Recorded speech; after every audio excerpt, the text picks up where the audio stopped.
So it's always something you go, oh, I should have done that. Oh no! Okay, yeah, we're recording now.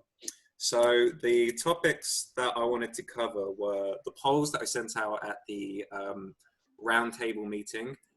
They're still live if you want to add a contribution to them, and they will be for until next Wednesday. But I'll show you the counts so far, and maybe what we can draw from them. Will's offered to hold some tutorials at some point, so I guess I'll talk a little bit about that. And then I want to talk, I've prepared a couple of slides on what Git is, roughly how it works, and then some links to our own GitHub page. So I want to show you that, and if there's any time, then I'm going to be really brave and try and do a live demo of how to do something. But most times in talks where I see people do a live demo, normally something goes wrong. So we'll see. We'll see. You've been doing pretty much live stuff since the beginning, so I think you're an all-rounder. We'll give it a go. It could be live problem solving as well. Okay, let me share my desktop. Let's see what we got. Okay, so if you haven't seen it already, this is the MIB Python Club GitHub repository. In a minute, I'm going to outline exactly what a GitHub repository is, but on this landing page, I've got links to other pages of Python Club bits that that we have. Essentially, it's a big shared drive for us all, and I've dumped a lot of Python Club stuff up there. And I also made these pie charts of the results so far from the polls. If you want to know how I did that, here's a link to the data itself and the notebook where I use PyPlot to generate the pie charts. They don't tell you the number of people that voted on each issue, which is a drawback, but I'll improve that at some point. Okay, so one of the quizzes was, what do we hope to gain from Python Club? And the majority said to learn Python. It's worth noting that the tutorials allowed multiple answers from each participant. So none of them are mutually exclusive. But a lot of people are here to learn Python and to do exercises and challenges. And so far, I haven't offered any exercises and challenges, so I plan on doing that in the near future. A decent chunk come here for the community, which is really nice. And there's some demand for use case examples of how we use Python, in our own work and so on. So that's something that's fairly easy to cater for. Lit reviews were less popular here, although when we switch over to the popular elements pie chart, paper presentation, which I think is the same as lit reviews, did receive some popularity. So I'm not gonna drop the idea of doing that straight away, but definitely the most popular elements are tutorials. Again, there's a fairly significant amount of overlap between these two charts. In terms of what day to do Python Club, we got pretty much equal votes so far on Tuesday and Friday. So for the meantime, I'm going to keep it as Friday because it suits me quite well. And if it's 50-50, then sure. My thinking is also that on the whole, at least even before lockdown, stuff would tend to not happen on Friday, which makes Friday a good day for doing stuff. So for now, I'll keep it at Friday at 12. And I've given this one a pretty terrible title, which I need to go back and do, but these were the topics that people wanted to learn within tutorials. So there's a lot of demand for machine learning and big data, which luckily are overlapping topics. So that's something that I'll be working on in the near future. Some demand for DNA analysis and design via, say, BioPython, and then a little bit of demand for cheminformatics and protein folding. I guess the protein folding and molecular dynamics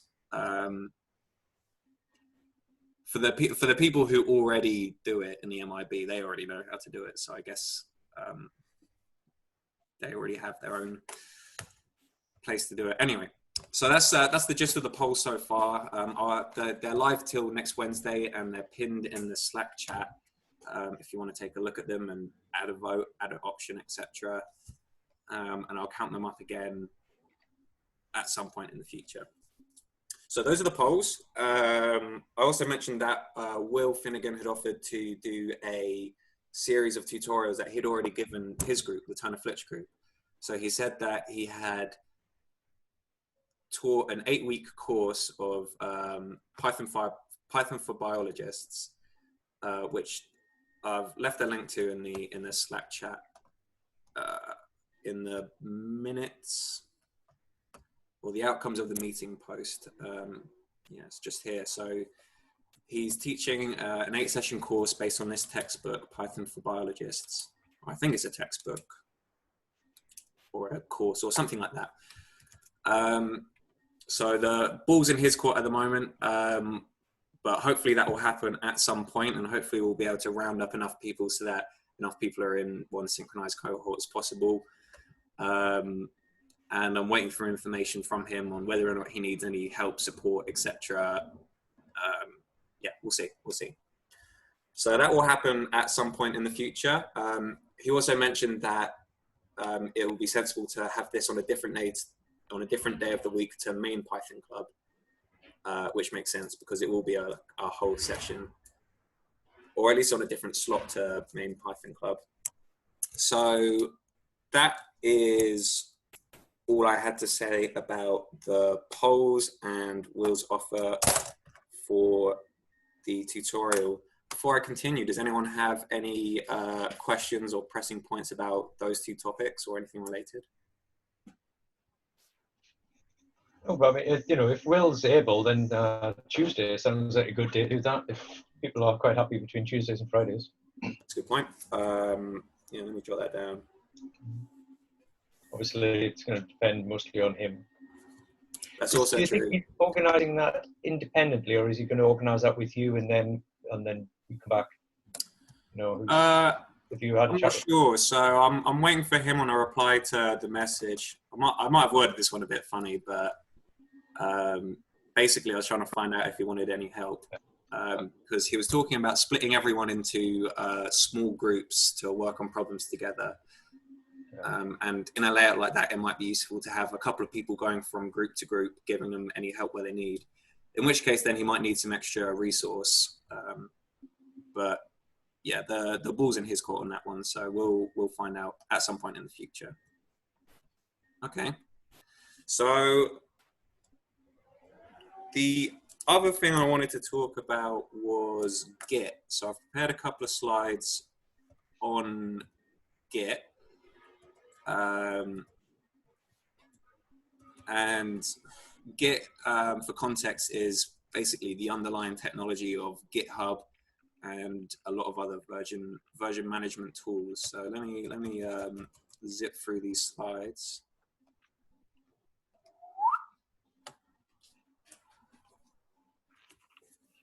Okay, apologies in advance if it seems unpracticed. It is. Git is a distributed version control software that is free and open source and was invented in 2005 or created in 2005 by Linus Torvalds, who was the lead developer, or still is the lead developer on the Linux kernel.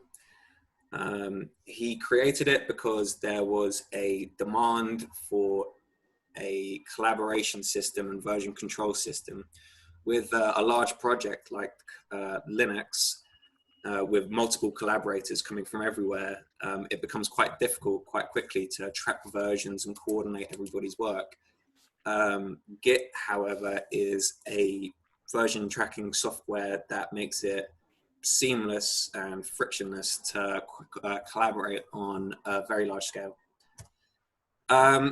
So I put in an example of how we might do version control on a small scale. Say I'm working with Steve on a small project. We might have a few versions of a write-up. version 1, 2, and 3, and that's fine. But it starts to become problematic if we try and scale up to multiple users, and quite quickly our folders can become quite cluttered. So version control comes in around about here, and it has two main or key aspects that make it work. One is that you can branch each folder, each file, you can each anything. And by branching, I mean you make a copy, basically, for yourself to work on, independent of the original. So in this example, I make a branch of this write-up document, I make some changes, and then I come to the other key aspect of version control, which is merging the changes in the branches to the original document. So I can merge it back with the permissions of whoever owns the write-up doc, or I can merge it on a separate branch myself. I'm overcomplicating it, I'm sorry. Branching and merging are the key concepts of Git version control. So I've done a couple of drawings to try and illustrate what it might look like if we have multiple users working on a single project. So if we're working on a single project, it makes sense to host our project remotely. For example, on a remote folder, Dropbox would be an example of this. That's a remote folder. The difference in GitHub is that it allows having 1, 2, as many as you want branches. So user 1 and user 2 are both adding changes and synchronizing to a remote folder, which at the moment only has 1 development branch. Say we come out with an experimental branch. This happens pretty commonly in software, where you might have an alpha and a beta version of a particular software, and you want to do some A/B testing on it, for example. Or say I have my thesis in there, and it's going through multiple changes, and some of them are sort of leading on a divergent path. That's an example of a use case where you might have a branch. Well, anyway, in this example, our remote folder has an experimental branch where we're testing new features contributed by user 3. And we decide that whatever user 3 has contributed is really good, and we want to merge that into the main branch. We can do that fairly easily using a merge program. Sometimes this is referred to as a pulling changes into your own branch. I'm going to use those two terms fairly interchangeably, I think. So the merges are authorized by the owner, and from then now user 1 and user 2 can synchronize their own versions to the main versions with the updates. That's a simple use case of it. One of the advantages of Git is that it allows both the users and the remote folders to have as many branches as you want, unlimited branches. So in this case, we have a remote folder that has 3 different branches of the same software. So an alpha, a beta, and a something else. It makes it very easy for lots of users to use this at the same time. I should mention also that it's possible to restore any branch to any previous version of the software. So if anyone does anything catastrophic, then it's fairly easy to recover. Another key feature of Git is that it's decentralized. And by that, I mean every user has their own copy of the entire software or the entire project, which means that should they lose connection to the main folder for whatever reason, then they can still continue to do everything that they would have done otherwise, short of syncing with the remote folder. It also means that any one user can restore the remote folder should it go down for whatever reason. And it also means that the user can make as many experimental branches of anything that they want, which can be quite useful in a lot of cases. So Git was primarily, and still is primarily, used as a command line tool, although GUIs are available. I've linked up some GUIs down here. A lot of them are free and fairly easy to use, I hear.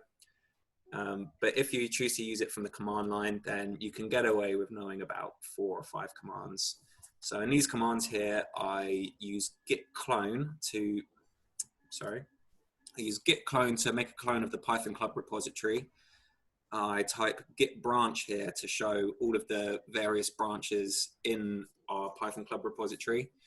Oliver Manner's patch 1 was where Ollie cleared up a spelling mistake in one of the documents as a test to practice doing a pull request. Echo my first commit into readme.md. That overwrites the readme file, and then the commit merges that change with the master branch, and then the push writes that to the remote folder. But please don't actually do this because it will overwrite the readme and send it back to the server. There's a very good ebook, Pro Gits, by Scott Shankon. I've left another set of links in the description for everything you could possibly want to know about Git. Which brings us on to GitHub, which is a free remote host for Git projects. It's not the only one, there are others. GitHub has been around for, well, actually I'm not sure how long it's been around for, but it's been bought by Microsoft in the last couple of years. So it's plenty financially supported, but in Git, it's free for anyone to make as many public or private repositories as they want, with as many public or private contributors as they want. So here's an example of what it might look like if you land on our Python Club GitHub page. You can see at the top we have a set of file systems, resources, tutorials, and so on. And you also will find this readme.md document, which is sort of the landing page that will render by default. So you can see I've got a few headings and some links to other bits in the Python Club repo. And if you want to add files without having to download any Git clients or Git itself, then you can do it entirely through the web interface by dragging and dropping files. There's an add files button somewhere. And if you want to clone the entire Git repository, then there's a clone or download button, which will let you just download a zip file of the whole thing. So it's fairly easy to use Git without having a Git program by doing it entirely through the web interface. That's perfectly feasible. Here's a little tree diagram that's a little bit linked up of the structure of the MIB GitHub. So far, the only repository in the MIB GitHub is Python Club, but it's new, so hopefully it will grow. Within Python Club, we have these 2 folders, resources and tutorials. Resources is a README full of links to resources that I think are useful. Tutorials contain a few Python notebooks, and another folder called PL Pro, which is where I'm slowly adding the machine learning notebooks on the Papillon-like protease machine learning task, except I'm putting a little bit more effort in to make sure that they're well explained and clean and so on. So it'll take a little bit of time before that's fully populated, but I expect I'll have my next upload done in a week. And of course, we have our landing README page that would land on as soon as we visit the site. I've put some links for some cool examples of GitHub pages. It's become fairly common in some of the sciences, not just computer science, but a lot of labs are hosting their data and their analysis on GitHubs to make it open and easy to review. So we have George Church, who's a very famous name in synthetic biology. This guy, Kevin Yang, who I think is quite interesting to follow. He does machine learning in protein engineering. Edinburgh Genome Foundry have a lot of cool stuff, definitely worth a look. They make a lot of Python tools for various DNA tasks. And if I'm not mistaken, I think Edinburgh Genome Foundry has a lot to do with Patrick Kai, doesn't it? maybe? Well, anyway. We also have the link for Neil Swainston, who used to be the Python Club organizer. The NHS Covid-19 app is also on GitHub, which means that anyone can review its code and look for, security issues and so on, which is quite good. The Linux kernel itself is on there. AI companies and source code for libraries that we use, like for example, pandas, are all hosted on GitHub. The advantage of hosting it openly is that every so often someone with time and skill will come and make some good contributions to your project. So that's the reason why open source software is quite successful these days, I suppose. And I've dumped a lot of links into this page as well for official Git, the book that I mentioned earlier, and a few guides to getting started. And it's taught by Linus Torvalds at Google in, I guess, the early 2010s. It's pretty funny. He's a character. He's a little bit sassy, I thought. Anyway, that's the last slide. Before I attempt to do any live demos, are there any questions surrounding any of these topics covered? Where are these slides on GitHub? No, I forgot to share them with you guys, so I'll do them now. I'll put them in the Slack.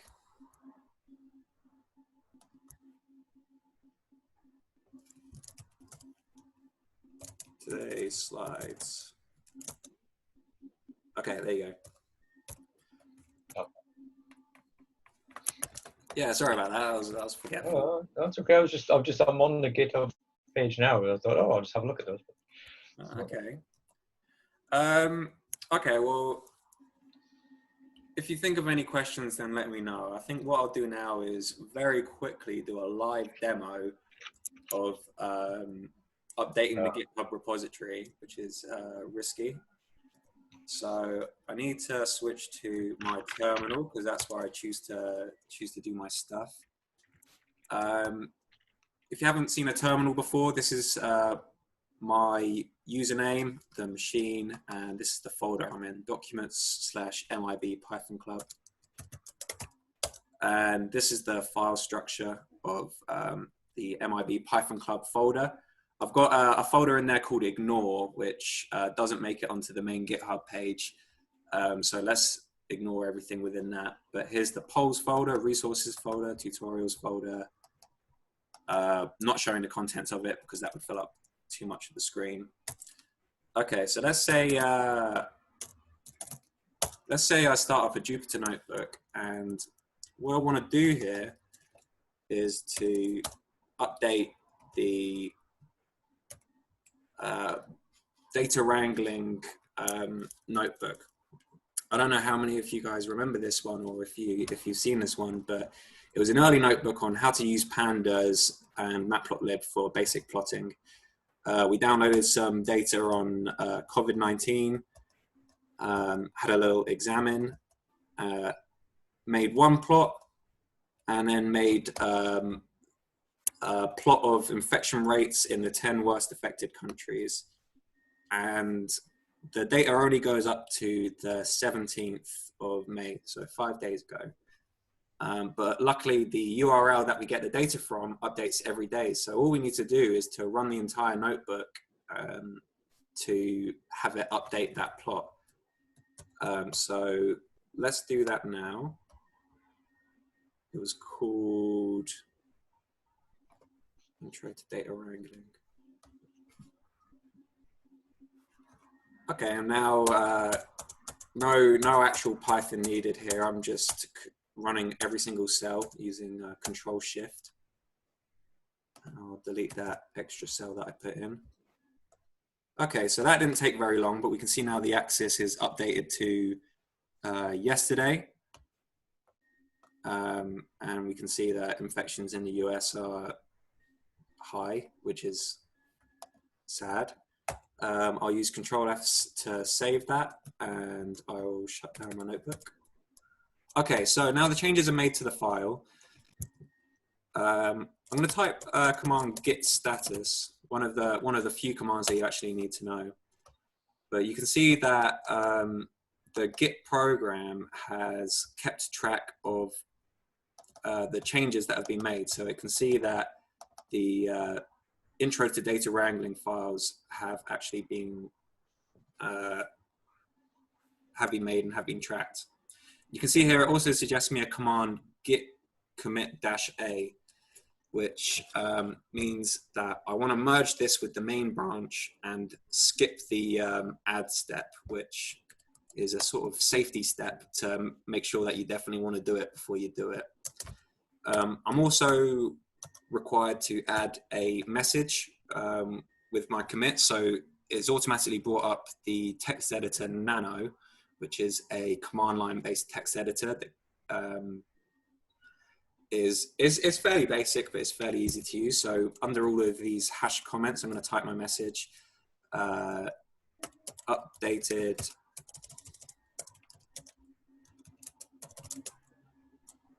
pandas notebook, and I'll save that.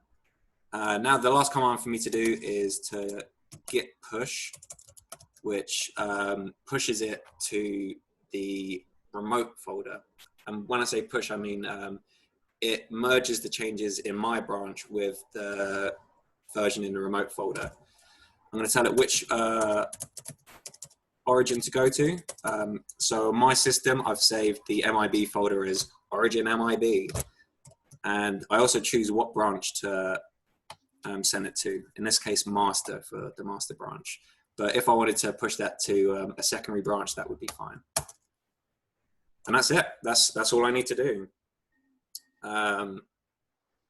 So the two necessary commands there were git commit and git push. This git status was just something I used to show what was going on. Okay, now we can refresh this page and see if the updates have been applied. Hopefully it's instantaneous, but we never know.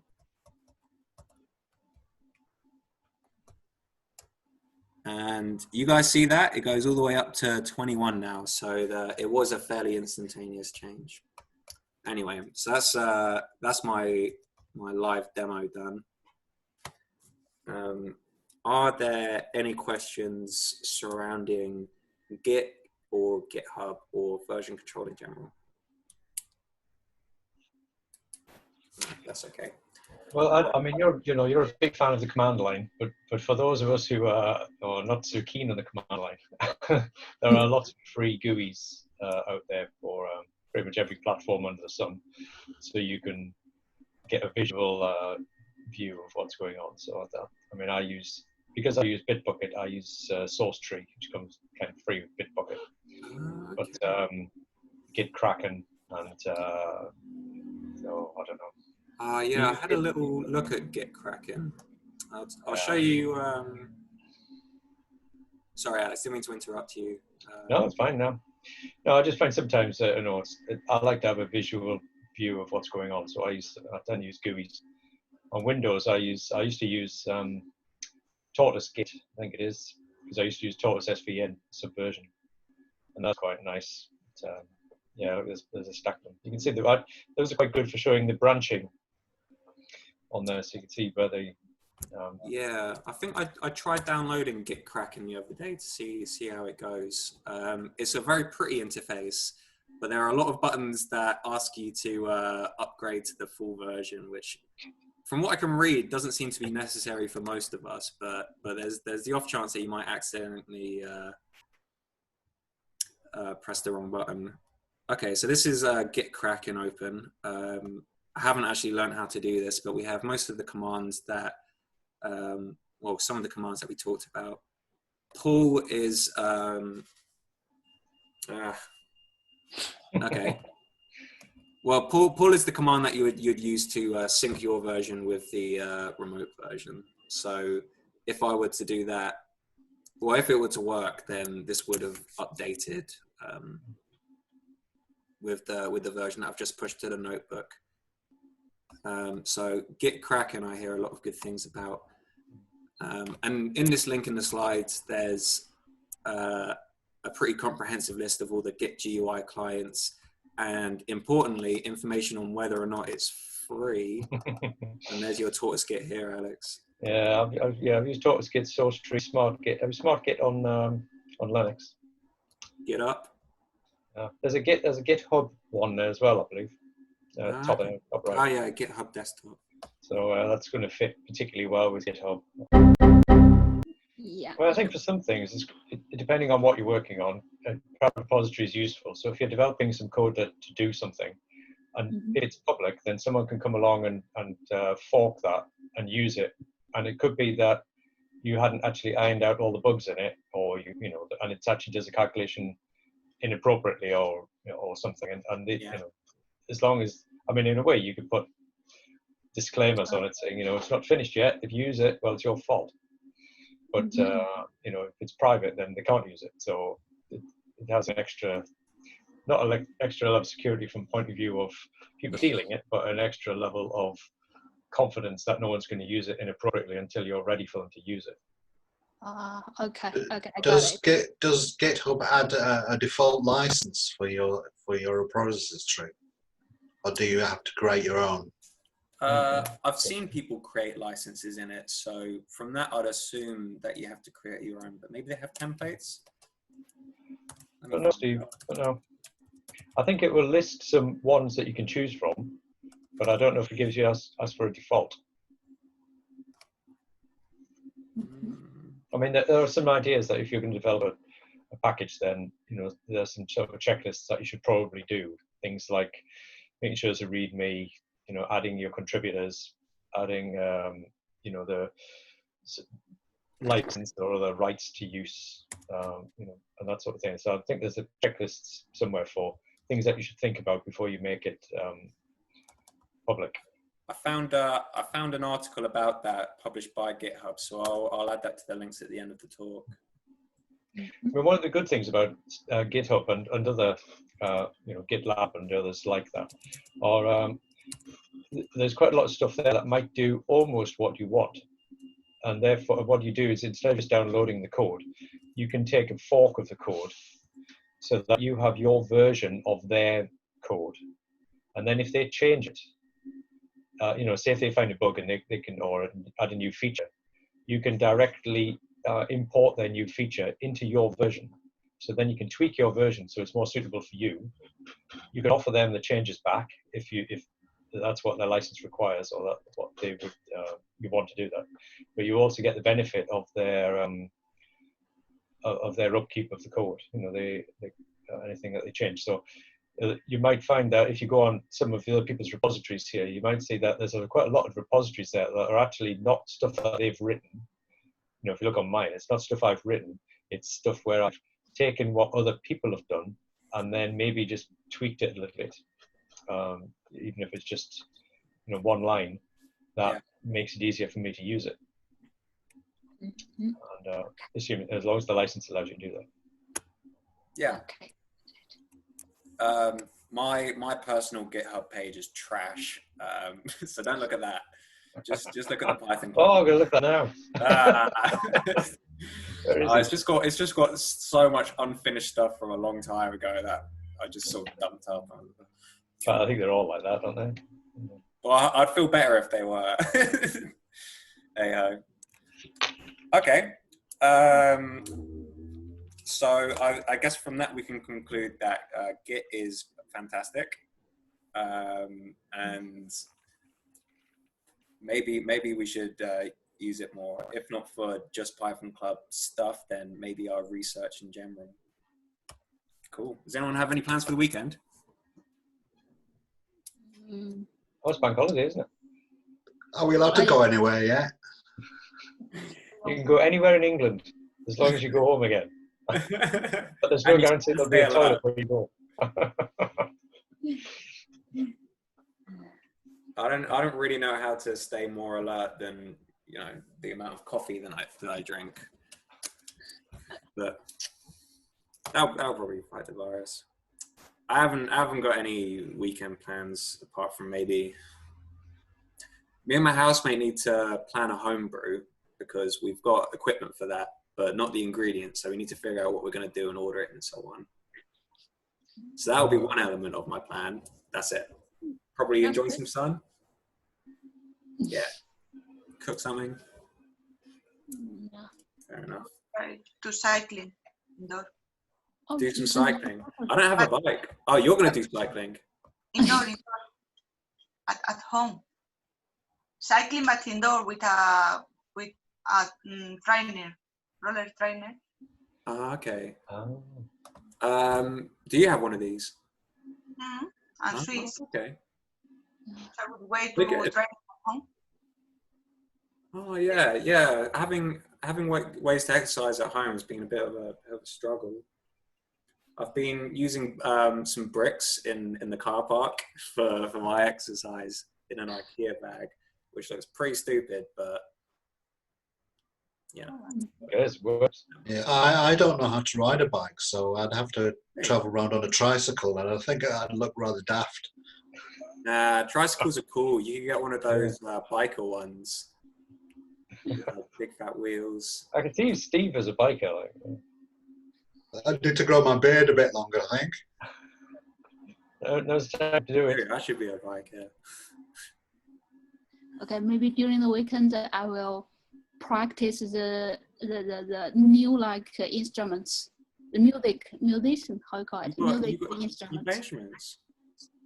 I just learn how to play because it's a Chinese traditional music instrument. It's called guzheng, and then I wanted to learn it for years, and then finally I get the chance. And now I can play, I think, 4 very simple songs, and then I will continue with it. What kind of instrument is it? Like a wind instrument, strings? It's a string one. It has 21 strings, and then I can maybe send you where. I don't know where to send that picture, but it's quite beautiful, and then it's quite how can I say, beautiful. Yeah, it's quite a beautiful instrument. Yeah, I'd like to see a picture. You can put it in we need to hear you play it, I think. Sorry? I think we're going to need a concert. Yeah. Yeah, there are lots of online concerts. I see the international one, and there's also a Chinese version. I mean, it's all the very famous musicians, and they play a thing from home, and then I think it's just encourage people to fight with this COVID-19. Yeah. That's cool. Maybe we can have an MIB version. Yeah. Well, how many other people play this instrument? I don't know. But one day when we have the meeting, I think it's a department meeting. I see one professor at the back. I see the thing to stand to hold the what? You normally have a piece of paper which is the rhythm of the music stand. Yeah. Okay. Thank you. I see one at the back of him, so I guess he maybe play some music. Might be his children. Yeah, that's. Well, it might be from the choir. You know that Mishi does from our floor. Choir. Maybe that's music stands. That's a gentleman. I forgot his name. I think he's the head of the department. Oh, okay. I forgot his name. Which department? Our department. Your department. We are not the same department. Yeah. Yeah, which one? Next time, I think we're gonna have another meeting, and I believe he will sit at the same position. And the next time, I will tell you who he is. Yeah. Let us know, or find a picture of him or something. Yeah, I think. Well, the heads of departments keep changing, so how can you keep track of them? And also it's like I listened to the lockdown lectures. The first one was given by Professor. He is the physics professor and also a BBC. Yeah. Is it good? Yeah. I listened to that lecture, and actually it's not a very traditional lecture. It's questions. I think a student asked the questions and he answered, and then he just tell his like experience. He said he finished his A-level and then being a pop star for 5 years, and then come back to Manchester University and finish his PhD in physics. And then later go to BBC as an instructor. Yeah.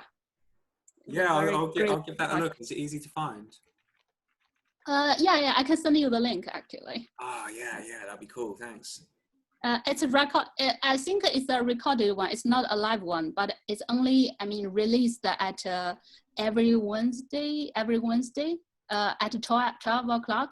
The first one is him. The second one is our Nancy. It's Nancy. You know Nancy, yeah. Okay. Yeah, and the third one. Sorry. What is the third one? Is it because she did research, didn't she? Some sort of physiology. I think it's a little bit related to clinical pharmacy something. Okay. Yeah, I think it's pharmaceutical biology something. Yeah. Is it just? I think it's yeah. Sorry guys, I have to leave. Thank you very much for all the class and enjoy the weekend. Okay. Thanks. Thank you. Yeah, we'll do. Thank you, Carmen. Thanks for joining. Bye. Bye. Bye. Have a good cycle. Okay. Okay. Yeah, I'll end the meeting there on time for once. Yeah, it was nice to talk to you all guys again. And I'll upload the recording soon. Yeah. Thanks for all that info. Very useful. Thank you very much. Cheers, James. Thanks, guys. See you later.